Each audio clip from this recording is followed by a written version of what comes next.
Welcome to a Klothys, God of Destiny deck tech. Take that, Sisters of Fate. What are you actually supposed to do with this card? We're about to show you.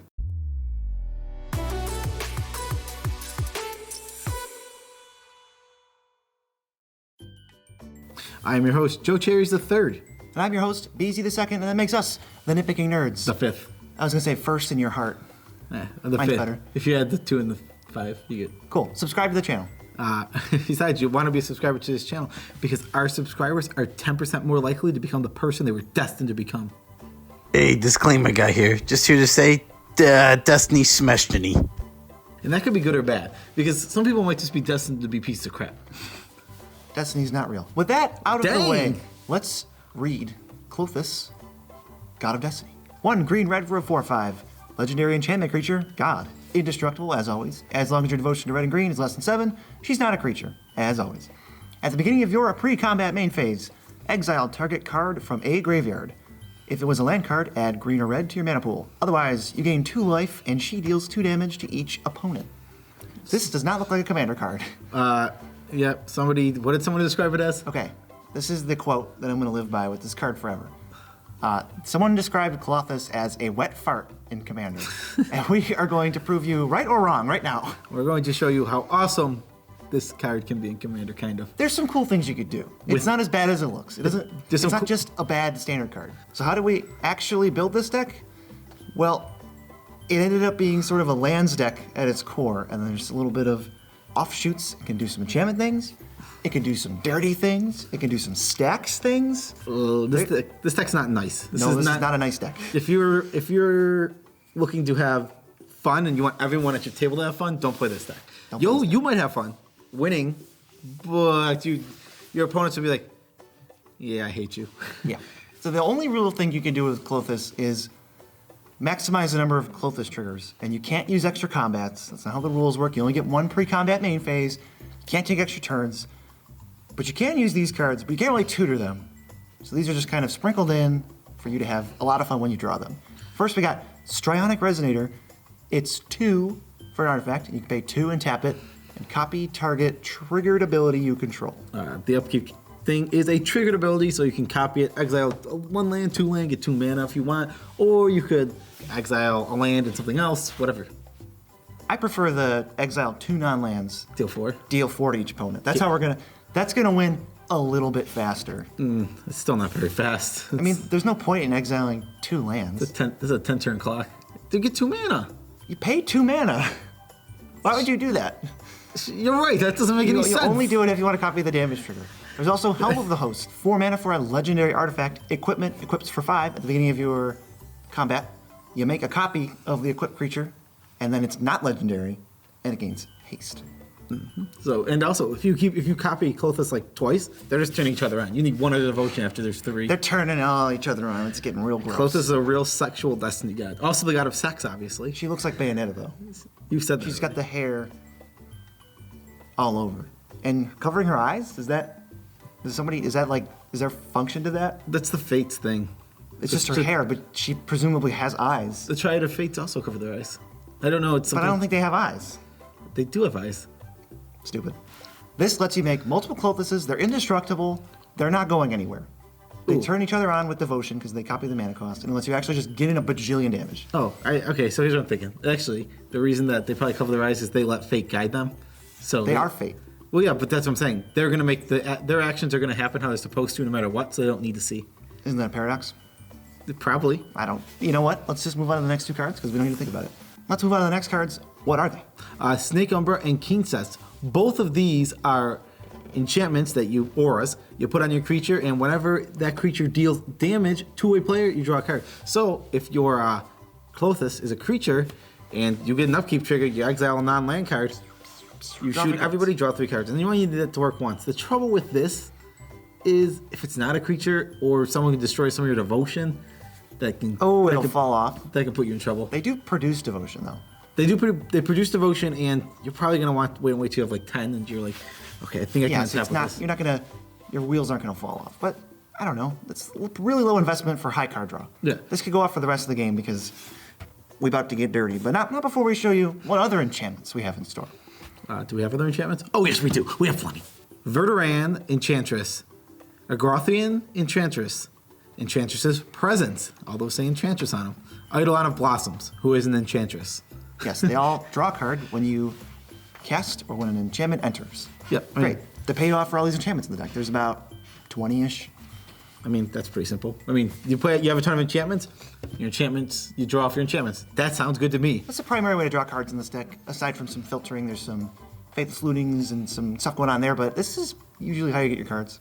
Okay. And sometimes you don't even need to draw cards. Honestly, sometimes you could just win with your opening 7. We'll get to that later. Dang. I mean, maybe. That's a stretch. It's like, that's really hard. I mean, I know what you're saying. Making big claims. But that's really hard. The only way they'll know if I'm right is if they watch the whole video. How are you gonna cast that? I'm getting us watch time. Oh, you just shut up. Yeah, you could totally do that, guys. And there's nothing that'll ever stop you. So next, Alora's Influence is another enchantment. Green, green, green. Discard a land, get a 2/2 bear. What is it? Bearsmic Assault? They call it Bearsmic Assault? Yeah, something silly like that. Seismic Assault. Ursinic Assault? Okay. Nope. Okay. Just stop. Pyrohemia, 2 red for an enchantment. When there's no creatures in play, you sacrifice it. You pay 1 red, so 1 red mana, deal 1 to each creature and each player. The great thing about this is our commander is indestructible, so as long as we have 3 other devotion besides Pyrohemia and her, we get to pay red and just deal damage to everybody over and over and over. It hits everyone's face, and your commander could be a slow burn also. So if you have that and slow burn commander, you're gonna. This thing comes out on turn 3. It's no joke. It comes out sometimes on turn 2. The commander? Yeah. Yes. Klothys is pretty good. Yeah, I mean, like I'm saying, if it comes out on turn 3, and now it's triggering every turn, if it stays out for 3-4 turns, all right, let's just say you're not getting any lands, you're just hitting non-lands. Yeah. You're getting, what, that's 6 damage right there. 6 to each player, that's 18 damage dealt just for playing your commander on turn 2 or 3. And pretty good. And investing no mana. So you can also just net you mana if you're like, I want to ramp to 5 on turn 4. Yes, Great. it sounds like you're going to want to do that. Awesome. The last 2 are a couple really awesome ways to ramp. We have Exploration, green for an enchantment. You can play 2 lands instead of 1. Burgeoning is green enchantment. Whenever an opponent plays a land, you can put a land out. There's some things that aren't mentioned. So if you notice, 2 of these are really important for Lands Matter. I said it's basically a lands deck with some other offshoots. Yeah, but some other card that it's not on the list, but I'm just gonna mention it for our Lands Matter category that's unofficial. Yeah. Is like Life from the Loam. That card's insane. It's so good. We got cycling lands. We got fetch lands. We're gonna end up talking about 5 categories basically. So if you really being real, if you like Life from the Loam and you want it, spend whatever. The things are so cheap right now. They're not that much. I think it was $12 or $15. It looks so good. They look really good. The Bloodghast looks really sweet. The Golgari Thug also looks really sweet. I No. don't really need any of them, but I think I want a Life from the Loam. The only thing I don't like about it is one of our friends has been describing them as Pringles because they curl really easily. Oh no! They've been being described Pringles. He keeps calling them. I'm like, yeah, that's a good term. That's really funny. They do look like Pringles. They do just stack. You have to get on those cards. You have to sit on them, or they will curl immediately. You need to buy. What's the spend too longest much book of time. all time? The longest book of all? I don't know. Let's get a War and Peace. The Bible with really big font. The Bible, but each. You know what? That's. What am I? Yeah, it's almost like we're not talking about anything. Talking about the Bible with big font. How could you even trace that Stax. back? Next category, Stax. Stax. We are that guy. We are not only that guy, we are way worse than that guy. But let's talk about why we're that guy. We're that guy because we have. Well, let's start with these ones. Blood Moon. What? Just like, we're that guy. I was just embracing the fact that Oh, we're that I'm guy. like, you were shaking. I thought he was trying to be like, cut Joe. That's usually when you misread a card. And I would expect you to misread Blood Moon. I know what Blood Moon does. Do you? Blood Moon is 3 in a red for an enchantment, all non-basic. No. That was right. Yeah. Are you just going to Don't stop? shake your I was head. just trying to get you to stop. 3 in a red for an enchantment, all non-basic lands are mountains. And not in addition to their other types. So they're just mountains. Yeah, same with Mages of the Moon, except it's a 2/2 for 3. These cards are really annoying, especially in conjunction with other stuff. We have a lot of basic forests, not as many basic mountains. We're going to be tutoring a lot of basics, so we're not going to be having any mana troubles. Some decks are going to hate you. Like, if you play against a 3 or 4, 5 color deck, they just hate you. It's like, 5 color, they're not casting any non-red spells. 3 color without red, I think they're basically not casting anything. not very much. Depends on how many signets and stuff they have. Signets can shut this down, but we're in control. We know when to play it, when not to play We'll it. Vandal Blast, and then we'll play our Magus of the Moon. Yeah, so shut up about it. Stranglehold is a really cute card that Cute I is so the right word for this card. Yeah, it could either be a 4 mana do nothing, or a 4 mana you've really just cinched the whole game. It's 3 in a red for an enchantment. Your opponents can't search libraries, and if they would take an extra turn, they skip it. It's a cool card. I mean, Mostly the first ability. I'm not worried about the take extra turns. yeah, take extra turns is not nothing because some decks, if you're playing against another set deck, that's a pretty good card. But the higher power level your opponents are, the better this card is. Oh, no fetch lands, no cultivate, no demonic tutor, no vampire tutor. It's really good against green decks. All of the ramp is searching for land, so that's really good. Against anything like any tutors, like you said, there's so many tutors in EDH, like infinite tutors. Well, when you start playing a deck that has an answer to everything, but also you're playing, let's say, 7 tutors, well, they find the answer to anything, but they can't find the answer to Stranglehold because they're literally just a dead card. Yeah, I mean, yeah, demonic tutor it just does nothing. That's pretty good. I like that. Oh, you just can't cast it?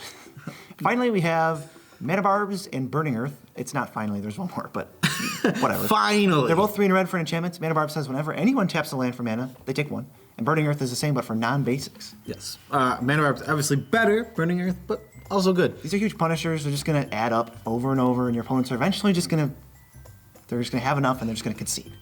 Yeah. Torbrand's really good with these cards too. If you just start stacking up, okay, I got Blood Moon in play, I got Stranglehold in play, and I got Mana Barbs in play. And I have Spell Shock in play. Whenever anybody casts a spell, they take 2 damage. It's 2 in a red for an enchantment. 2 in a red for an enchantment. So All these enchantments are triggering our lords. they're triggering your opponents. Yeah, they're triggering our opponents. They're triggering Eidolon Blossoms. That's the key. I mean, you're not playing this deck to make your opponents happy. Let's be so clear. Nobody is going to be happy when you sit down with a Blood Moon deck.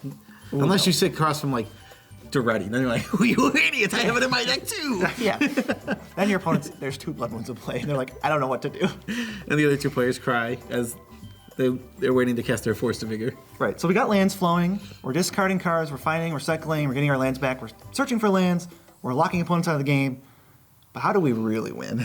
Well, we're not How do we really win? We're not gonna be very nice here. So we'll just be straightforward before we start reading these cards. This is land destruction. That's the main way to win with this deck. We did it. We're going to wipe all the lands, and then with our triggers and some other cards, we're gonna win the game. Like triggering every upkeep to do some damage, or triggering every upkeep to get an extra mana that keep you in the game while your opponents are out with no lands. We're talking winning the game, not close. Not blow up lands and sit there, but like, okay, it's over. They're gonna scoop. No, like they don't have to scoop, but it will take you a few turns to win. But that sounds like their problem. They're gonna have to sit there and wait for you to win in 5 turns. People do complain about someone destroys lands and then everyone just sits there. I think it's a little bit different here. It definitely is different. I mean, there is a difference between I have like 6 power on board and I destroy all lands, and now I'm going to win the game. It's like, no, you're not, because everyone's going to slowly rebuild. Someone it's like, plays Swords to Plowshares and now we're at parity. But that's not what's going to happen with this. We have things like Ramunek Excavator and Crucible of Worlds. So all lands get destroyed. Now you're playing lands from your graveyard, getting them back, and you're just going to get ahead again. Additionally, Klothys is exiling lands the whole time, giving you 1 more mana each turn. And she's going to deal 2 if that's what the best thing to do is. Yeah, exactly. It's, what's the word? Versatile. Yeah, because you're going to have enchantments in play that don't go anywhere. None of our board wipes kill enchantments. They're going to stay out. Your opponents are locked out of the very few lands they might have access to, and then your commander's just attacking for 4 and dealing another 6. Yeah, we don't want to destroy these enchantments. We love our enchantments. Oh, we love these enchantments. This one actually can, but I don't think you should cast it. It's the only card that is uncastable. Decree of Annihilation, 8 red for sorcery. Exile all artifacts, creatures, and lands, and all cards from graveyards, and all cards from all hands. Don't do that. You can cycle it for 5 red, which means discard it, draw a card, add instant speed, and when you cycle it, destroy all lands. This card is mean. It's so hard to counter and interact Instant with. speed, uncounterable. You draw a card. It's Replaces itself. This card is one of the best land destruction spells ever printed. It's so strong, and it's the fact that you can't interact with it. There's like Decree of Justice, where it's like, okay, well they put it on the stack. I guess if I have specifically like the 2 spells in Magic that do anything. I think the only spells that interact with this are just not good. Let's see. Disallow. Void Slime's okay. Disallow is fine. I just don't think Disallow is very good. Yeah, There's neither do I. There's like 10 better counter spells you can be playing. Yeah, exactly. And I don't think Void Slime's very good. I think there's 10 better counter spells you can be playing. Yeah. There's probably an ability we're missing, but don't dwell on that. This is always going to cycle and blow up everything. And we also have Epicenter. It's 4 in a red.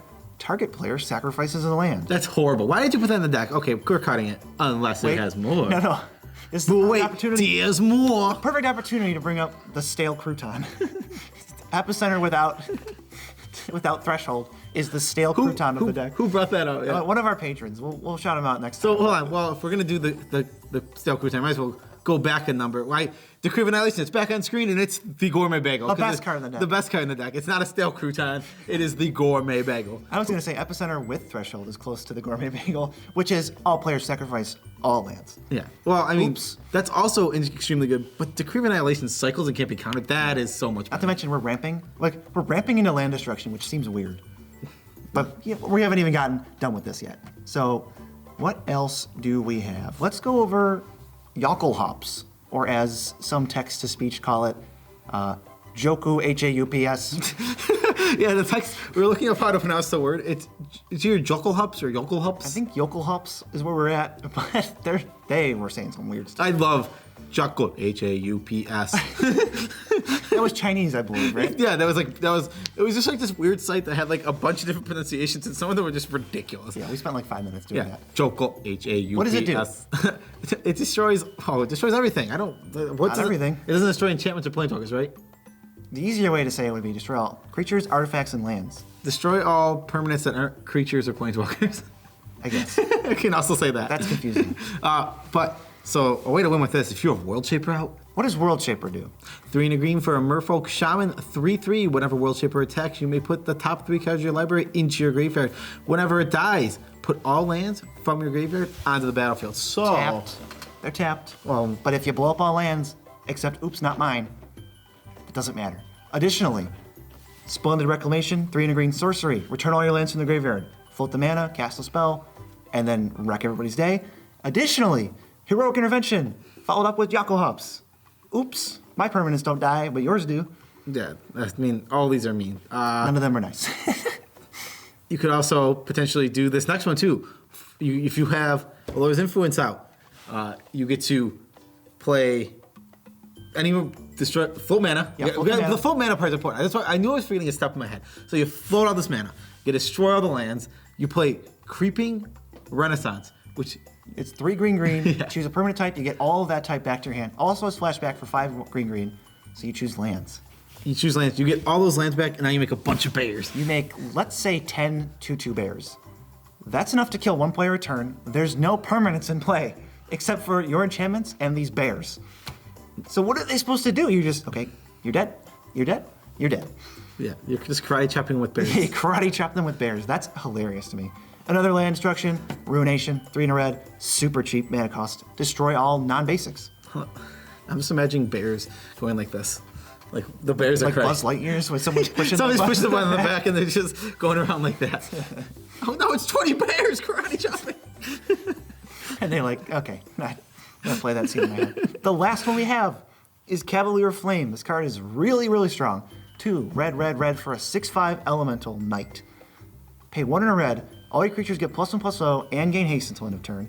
When it enters the battlefield, you can discard any number of cards and then draw that many. And when it dies, each opponent and planeswalker they control takes X damage, where X is the number of lands in your graveyard. We usually have a lot of them because we like blowing them up like jerks. Blowing them up and discarding them and cycling them just to playing the game. Yeah, they get bears. Dredging life from the loam, turning them into bears. Oh my god. We're such- If they ever kill this, or if you kill it, they could just be 10 damage to everybody. We're jerks. This deck Why is, did we make this is deck? the meanest deck we've ever made. We've never done a land destruction deck before. So I thought, No, it's one of the most hated archetypes in all. Like, it's not even an archetype usually. It can be, but when it's people don't like it. Nobody like. I don't think I even mind it too much. It's just a combo. Even if you don't, what do you like? So real quick, is there a more hated archetype like of type of thing you can be doing? It's tough. There's more hated ways to play Magic, like what do they call it, pub stomping, where you just bring a competitive deck to a casual table on purpose. That's the worst thing you could do. I Well, think. that's different. I'm saying style of play. If you want to count land destruction as that, land destruction's way down here where pub stomping is up there. There's other. It's not- Stax, I guess, is the other one that people hate. We're doing both. This is Stax and land destruction. This deck is. Don't play this deck. Why do we I build don't this know. deck? We built this deck because Klothys is like the only thing we can build off of. Yeah, There's nothing else. Klothys. We want more Theros. Give us more Theros. I think spoilers start this week actually. I don't think they're gonna reprint all the gods. I don't think so. I looked at Athreos. He's the Buy a Box promo. Mm-hmm. I was like, what? What? Why? I'm fine with that. No, we don't need all I the don't gods. want a select few. I want them all. I want a block back. I want 3 sets. Maybe they won't give us them all. Maybe they'll just give us the new one. and we won't get the other ones. And then we just had the buy a box promo Athreos because Athreos was one of the most popular.